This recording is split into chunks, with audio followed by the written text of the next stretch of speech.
jam 7 sampai jam 10 misalnya. 1, 2, 3 jam. Dengan orang yang kedua ini mengundang hanya cuma 1 jam atau bahkan setengah jam saja. Pertanyaan dasar bapak-bapak dulu ini, jenengan lebih suka diundang yang durasinya pendek 1 jam atau 3 jam?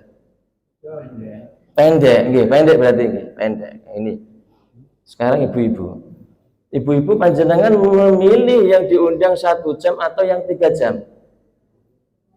3 jam, 3 jam. 3 teman pokoknya ini. Nah, tak jajal teman ngaji sampai jam 8 misalnya. Oh itu nanti banyak yang pulang itu. Artinya apa? Kalau 3 jam, saya nggak percaya itu. Saya nggak percaya itu. Buktinya ngaji sebentar itu kadang sudah gini kok. Nah, ya mungkin ada hanya tertentu saja, mungkin nggak bisa seterusnya. Nah ini artinya apa? Bagaimana kita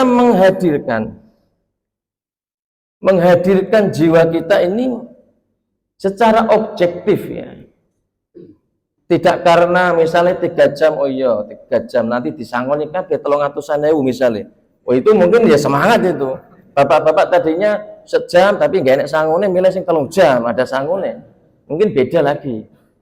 Nah, tetapi secara gambaran umum kalau ditanya seperti itu rata-rata itu memilih yang cepat atau yang sebentar. Nah, disinilah pentingnya kita dalam hal dakwah itu harus kita pertimbangkan. Apakah ketika kita mengundang seseorang itu durasinya panjang 3 jam atau bahkan lebih sampai 4 jam misalnya. 4 jam, ayo coba kita renungkan. Terus ya apa nasibnya orang yang beser? Sing seduluk ke kamar mandi itu. Ya kalau ada tersedia kamar mandi, kalau tidak ada tersiksa itu. Wah, ini katanya ada acara, nggak bisa ini. Nah, ya disitulah pentingnya kita itu dalam hal sosial, kita harus memilih rata-rata kebanyakan orang itu memilih yang panjang atau pendek, kita harus benar-benar mempertimbangkannya. Karena tidak semuanya orang yang memilih itu senang yang pendek, semua tidak. Ada beberapa persen, mungkin 10% senang sing suwe, karena apa? Pumpung seperti ini kita ngaji. Ada yang berpendapat suka yang sebentar saja, tapi istiqomah daripada suwe gak istiqomah. Ada yang seperti itu, macam-macam. Tapi kita ambil kesimpulan rata-rata kebanyakan orang itu mayoritas memilih yang sebentar. Mayoritas itu. Setiap saya menanyakan di beberapa majelis itu memilihnya yang sebentar itu. Rata-rata seperti itu. Oleh karenanya ketika kita mau memberikan sesuatu hal, bagaimana orang yang kita undang itu bahagia. Jangan sampai orang yang kita undang ketika pulang gerusul loh. Soalnya acara gak mari-mari. Saya ngomong ayo ngono. Bapak enong dia acara gak mari-mari. Mau acara sampai 3 jam 4 jam. Ini akan menjadi problem baru. Yang semestinya disuruh untuk ngantarkan di pasar atau ngantarkan di mana, gagal gara-gara ada acara yang lama. Ini yang menjadikan asbab jangan sampai ketika kita sosial kita menjadikan orang-orang tersebut bukan malah senang tapi malah sebaliknya. Nah, di sini wa afdhalul a'mal idkhalus sururi alal mu'min. Sebaik-baik amal itu adalah bagaimana menyenangkan orang mukmin. Ini termasuk jihad fisabilillah para jemaah. Jadi menyenangkan orang itu termasuk jihad fisabilillah. Sebagaimana di dalam kitab Fathul Mu'in itu dijelaskan ada 4 kategori jihad. Yang pertama isbatul wujudillah, yaitu menegakkan eksistensi Allah Subhanahu wa taala. Ini jihad yang pertama. Jadi ada orang mengumandangkan azan, ada orang membaca sholawat, zikir, itu termasuk jihad fi sabilillah. Termasuk diantaranya belajar, majlis taklim, ini termasuk jihad fi sabilillah. Maka termasuk ancaman bagi orang Israel itu ketika ada orang yang mau membantu di Palestina, kalau ada orang yang mau membantu dalam hal SDM pasti akan dilarang. Mau menjadi tenaga pengajarnya di Palestina, itu pasti dilarang itu. Yang diperbolehkan diantaranya bangun-bangun rumah sakit, ya, diantaranya seperti itu. Tapi kalau membantu dalam hal SDM, mencerdaskan, itu dilarang di sana itu. Sama halnya ketika di Indonesia dulu dijajah, itu kan dibodohkan. Mau belajar nggak boleh. Coba tanya bapak atau mbah-mbahnya dulu yang pernah mengalami masa penjajahan, itu orang-orang yang mau belajar itu akan dilarang itu. Jadi orang Indonesia dulu dibodohkan, nggak boleh belajar pokoknya itu. Seperti itu sampai itu. Karena dengan belajar, orang menjadi pinter itu akan menjadi ancaman bagi bangsa-bangsa penjajah. Sebagaimana dalam hal ini Israel itu. Akan tetapi dalam hal ini para jamaah yang dimuliakan oleh Allah Subhanahu wa taala, manakala kita mengumandangkan azan, zikir, baca sholawat, melakukan sunnah-sunnah, yasinan dan lain sebagainya, itu termasuk jihad fisabilillah, yaitu menegakkan eksistensi Allah Subhanahu wa taala. Kemudian yang kedua yang termasuk jihad, kita nanti di wilayah mana? Kalau isbatu wujudillah ini insya Allah bisa kita lakukan. Kemudian yang kedua iqamatus syariatillah, yaitu menegakkan atau menjalankan agamanya Allah Subhanahu wa taala. Seperti kita sholat. Nah, sholat. Dengan kita menjalankan sholat para jamaah, kita termasuk jihad fi sabilillah. Sholat, puasa, zakat, sedekah, kemudian menanamkan nilai-nilai kejujuran, nilai-nilai keadilan. Ini termasuk bagian daripada jihad fi sabilillah. Ini wilayah kita yang bisa kita lakukan jihad ya seperti ini. Kita sholat, waktunya puasa, waktunya sudah berkewajiban zakat misalnya, itu termasuk bagian daripada jihad fi sabilillah. Kemudian yang ketiga ini al-qitalu fi sabilillah, yaitu berperang di jalan Allah. Ini wilayahnya yang saat ini di Palestina, di Gaza itu. Ini jihadnya, ini belum wilayah kita, karena negara kita alhamdulillah, negara kita ini meskipun nggak pakai pinter orangnya, nggak bisa membuat senjata nuklir, rudal, pesawat dan lain sebagainya, tapi alhamdulillah bisa hidup rukun meskipun beda agama. Itu keberkahan yang harus kita jaga para jamaah. Sebab kalau seandainya kita itu posisinya zona seperti di Palestina, kita nggak bisa ngaji seperti ini, nggak bisa.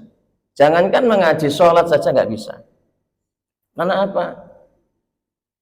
Terancam oleh keselamatan, terancam oleh apa? Bom dan lain sebagainya. Lalu bagaimana kita mensyukuri nikmat yang Allah berikan pada kita? Satu, itu tadi. Waktunya kita sholat, waktunya kita ibadah, waktunya kita zikir, waktunya kita mengaji. Waktunya kita berdagang, daganglah yang jujur, yang adil. Jadi menanamkan nilai-nilai kejujuran, kebenaran, ini termasuk jihad fi sabilillah para jamaah. Kita ini harus mensyukuri kita hidup di Indonesia, tidak di Palestina. Habis kita kalau di Palestina itu. Banyak sekali ustadz-ustadz, dokter-dokter, profesor-profesor yang meninggal karena bom itu. Kita ini harus bersyukur. Bagaimana mensyukuri nikmat yang Allah berikan kepada kita? Isilah masjid-masjid, masjid taklim, penuhilah. Dengan begitu kita termasuk mensyukuri nikmat yang Allah berikan. Mudah-mudahan kita bisa mensyukurinya. Amin Allahumma amin. Kemudian yang keempat, daf'ul dhararin maksumin musliman kana aulimiyan. Yang termasuk jihad yang terakhir adalah kita bisa memberikan kebahagiaan orang muslim karena aulimiyan atau kepada orang non muslim. Ini coba bayangkan. Ulama-ulama kita dulu itu mengajari kita tidak ekstrim. Memberikan kebahagiaan bukan hanya kepada golongan orang Islam. Di luar Islam harus kita berikan haknya para jamaah. Di saat kita memiliki rezeki, kita punya tetangga bukan Islam, harus kita berikan. Kita berikan juga. kita kirimi juga makanan atau hal yang lain. Yang penting bagaimana kita ini bermanfaat kepada orang muslim atau non muslim, selagi satu orang tersebut tidak mengganggu kita. Tapi kalau mengganggu, nah ini beda lagi, beda urusan.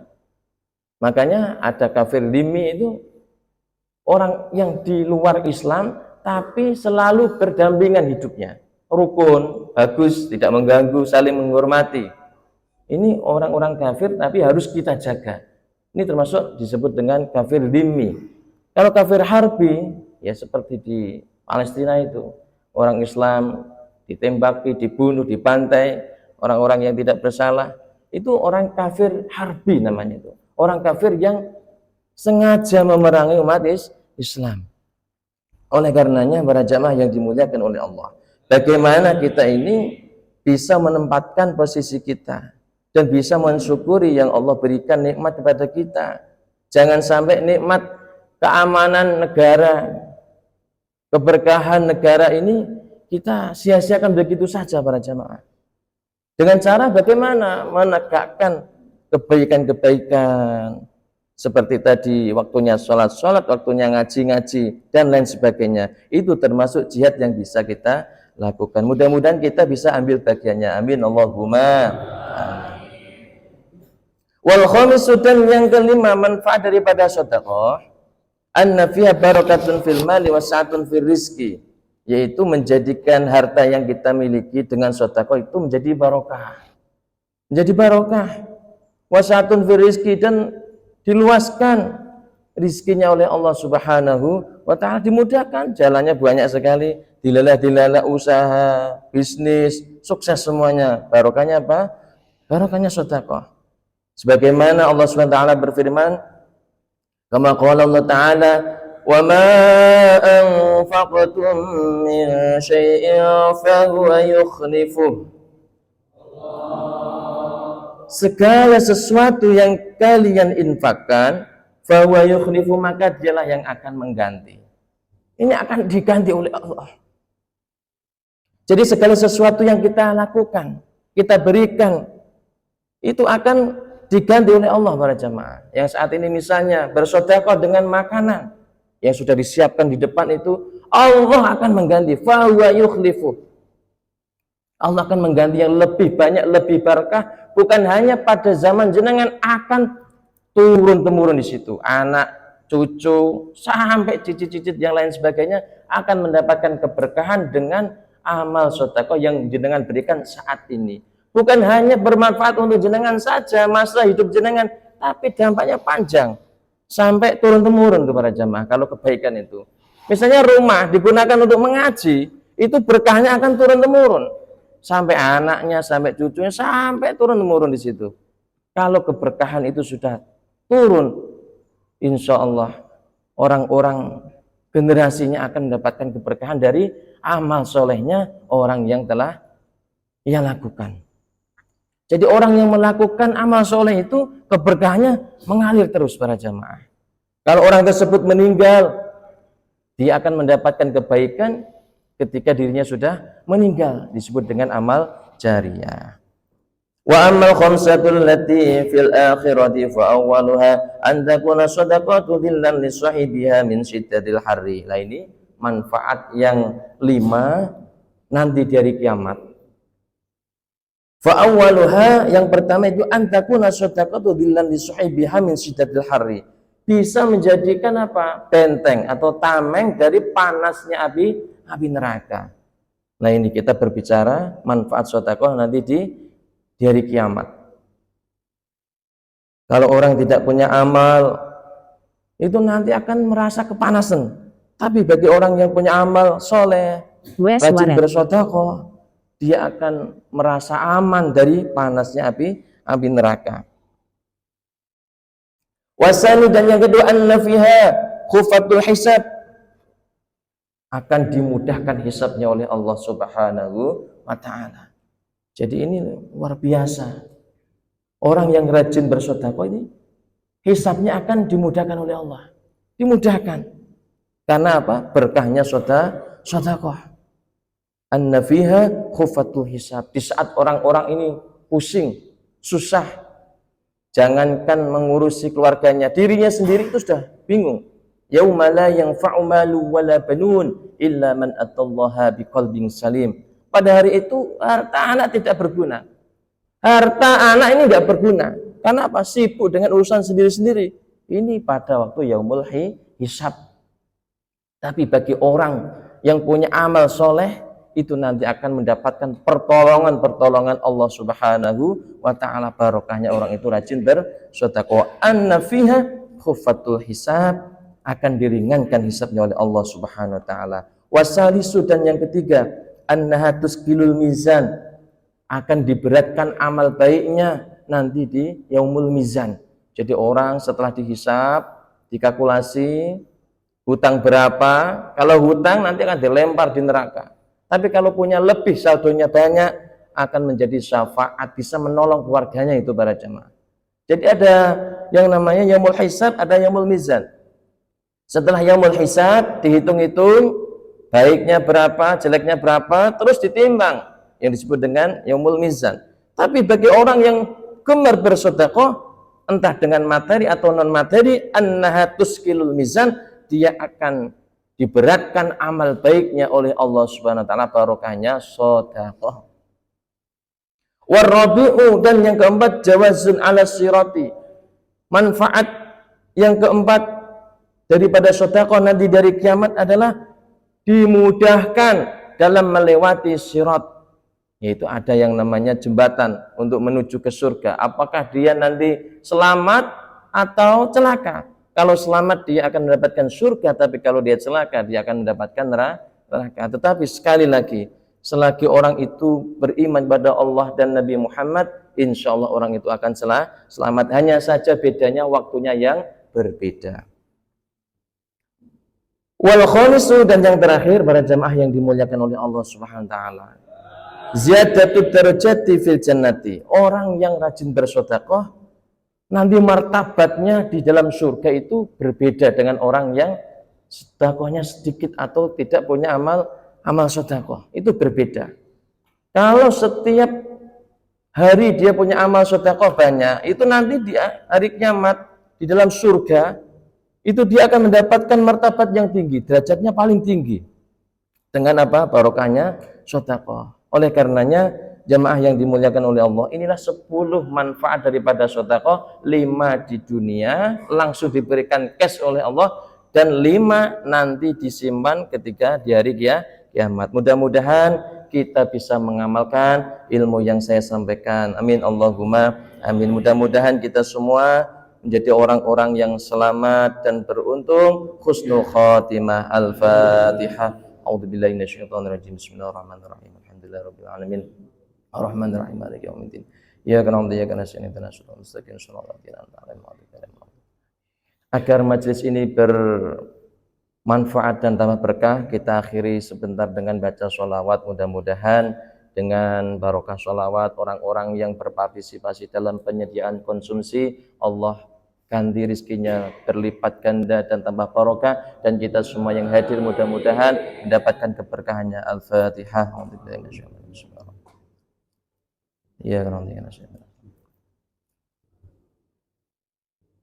sallallahu ala Muhammad sallallahu alaihi wasallam, sallallahu ala Muhammad sallallahu alaihi wasallam.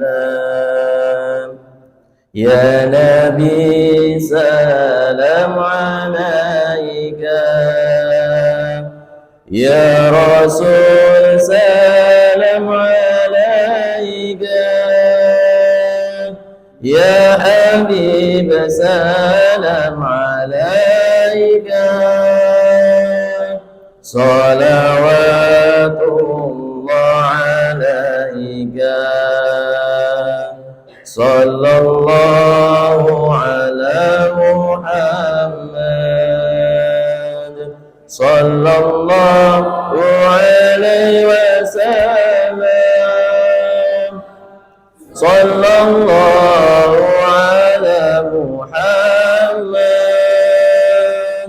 sallallahu alaihi wasallam. Subhanakallahumma wa bihamdika asyhadu an la ilaha illa anta astaghfiruka wa atubu ilaik. Assalamualaikum warahmatullahi wabarakatuh.